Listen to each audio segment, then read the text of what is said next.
सिर्फ 25 साल के ही इस युवा ऑस्ट्रेलियाई कप्तान का कैरियर खतरे में डाल दिया है भारत के स्टार तेज गेंदबाज जसप्रीत बुमराह ने।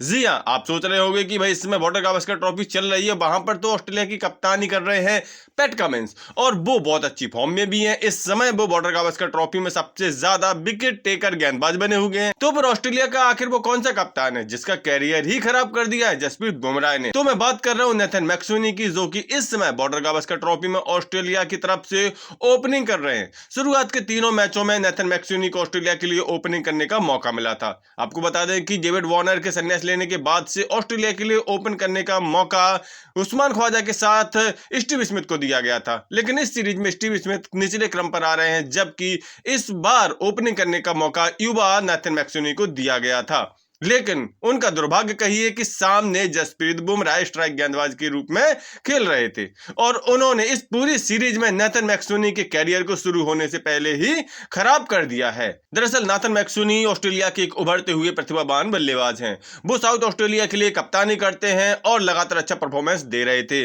बॉर्डर गावस्कर ट्रॉफी के शुरू होने से पहले इंडिया ए और ऑस्ट्रेलिया ए के बीच जो दो अनऑफिशियल टेस्ट मैचों की सीरीज हुई थी, उसमें उनका बल्ला खूब बोला था और यही वजह है कि उनको ऑस्ट्रेलिया की तरफ से भारत के खिलाफ ना सिर्फ टेस्ट डेब्यू का मौका मिला था, बल्कि स्टीव स्मिथ के स्थान पर उनको ऑस्ट्रेलिया का ओपनर बनने का मौका भी मिला था। लेकिन यहां पर जसप्रीत बुमराह के सामने उनकी बल्लेबाजी की एक न चली और इस प्रतिभावान बल्लेबाज का कैरियर मात्र 3 टेस्ट में ही खतरे में आ गया है। जी हां, उनको ऑस्ट्रेलिया की टीम से बाहर कर दिया गया है। उनके स्थान पर एक और युवा खिलाड़ी को लिया गया है। अपने कैरियर में सिर्फ 3 टेस्ट मैचों की 6 पारियों में उन्होंने सिर्फ 72 रन बनाए हैं। इस दौरान उनका अधिकतम स्कोर 39 रन रहा और कैरियर का एवरेज 14.40 रहा। अगर बॉर्डर गावस्कर ट्रॉफी के तीनों मैचों में हम नेथन मैक्सवेनी के प्रदर्शन को देखें तो वो काफी ज्यादा खराब नजर आता है। जहां पहले टेस्ट मैच में उन्होंने 10 और 0 का स्कोर बनाया था, वहीं एडिलेड टेस्ट मैच में उन्होंने 39 और 10 रन नाबाद का स्कोर किया था।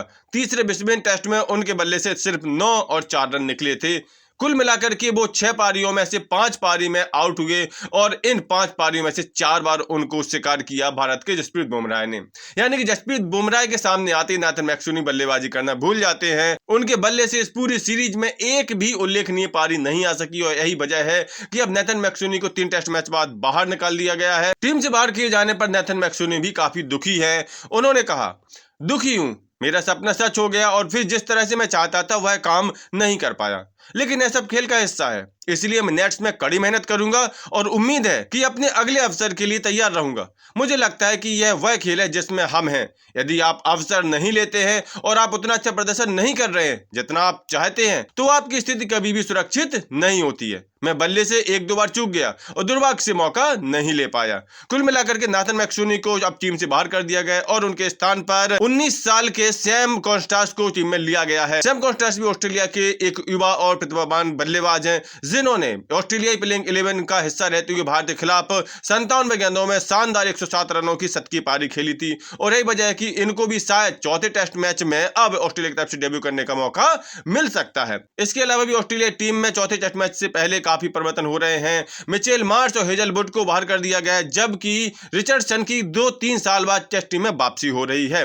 कुल मिलाकर के नेथन मैक्सवेनी के इस छोटे से कैरियर के बारे में आपकी क्या राय है? साथ ही साथ सैम कॉन्स्टास के बारे में आपकी क्या राय है? क्या ऑस्ट्रेलिया का यह छोटा सा युवा बल्लेबाज भारत के खिलाफ चौथे टेस्ट मैच में टेस्ट डेब्यू कर सकता है? अपनी राय कमेंट करके जरूर दें। साथ ही साथ स्पोर्ट्स के सभी अपडेट के लिए सफलतानामा चैनल सब्सक्राइब जरूर कर लें।